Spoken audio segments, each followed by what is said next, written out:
Hey spicy food fans, this is Mike from Wicked Cactus Sauce in the 2013 Feast Your Eyes on This Round 2 Challenge. This time around, Buddha's told everyone we need to use pasta, something green, and this. The Jay's Peach Ghost Scorpion Pepper. This is perhaps the hottest pepper that I've ever had. Thanks to Jim Duffy of RefiningFireChilies.com for sending these out to everyone. When Buddha mentioned pasta, I immediately started thinking of Italian food. Lasagna, ravioli, linguine, hey, forget about it. Everybody else is probably thinking the same thing. So instead, I'm going to go completely opposite. And I'm going to give you guys my take on a classic Vietnamese street food, pho.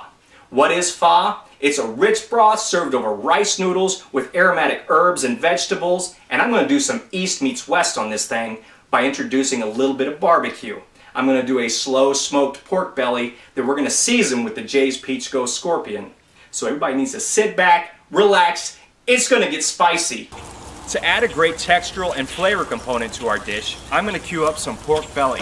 This is going to go on the smoker at 225 degrees with some cherry wood for about 5 hours. We're going to season it up really simply with salt, black pepper, the Jay's Peach Ghost Scorpion pepper, and some Wicked Cactus Sauce, Wrath of the Tiger.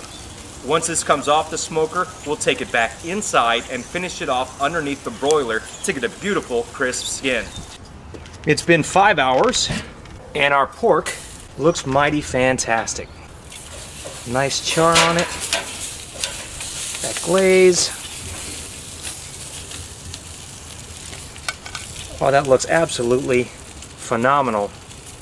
And before I shut down the grill here, I'm going to add my ginger and my onion, and I'm just going to rest these right on the coals till they get nice and charred. Just a few minutes.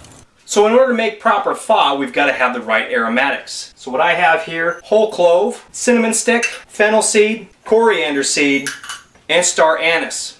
If you don't have all these, real simple tip, Chinese 5-spice.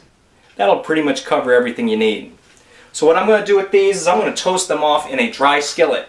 While the herbs are toasting, I'm going to get started on my bouquet garni. So I have a flour sackcloth. I'm going to go ahead and fill this with my quartered charred onion and my knobs of ginger. Also to the bouquet garni, I'm going to throw in about half of one of these peppers. All of my onions and spices are secured in here. I'm going to tie this off with a little bit of twine. We're going to put it in the broth and let that steep for about an hour or so on a slow simmer.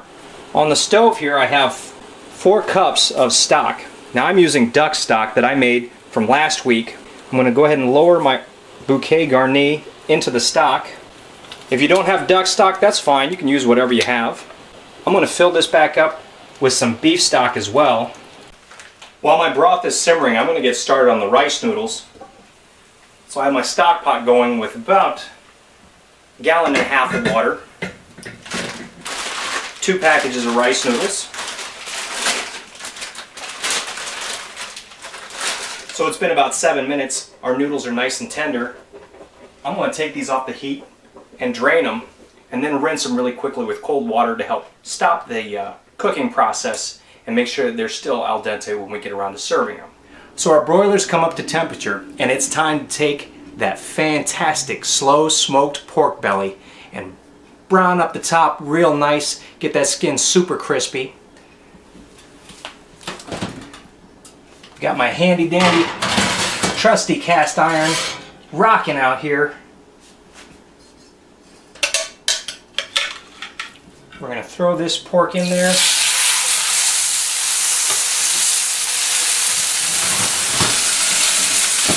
So it's been a few minutes here and you can see that pork has really crispened up. Looks absolutely beautiful. We're going to take this out and let it rest. Our broth has been simmering for over an hour now. The kitchen smells of licorice from the star anise and fennel. So I think it's time to go ahead, take out the bouquet garni, taste it, and season it. With our aromatics removed, we can go ahead and try our sauce and see where we need to adjust flavors. Maybe a pinch of sugar for some more sweetness. Maybe a couple of shots of this stuff. This right here, fish sauce. Quintessential ingredient for Vietnamese cooking. Adds a great umami, savory flavor. We'll go ahead and give it a couple shots right now.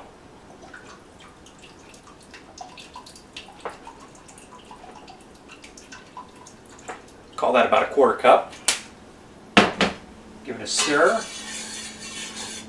If you don't have fish sauce, you can always use this, Worcestershire. Not quite the same, still a little bit of that funky fermented fish flavor, but it'll work in a pinch.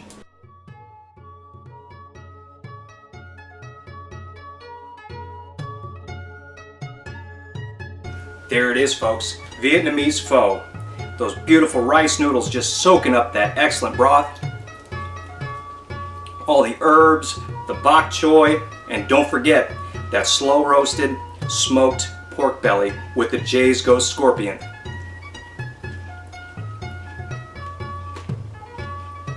Now that's how I love it spicy.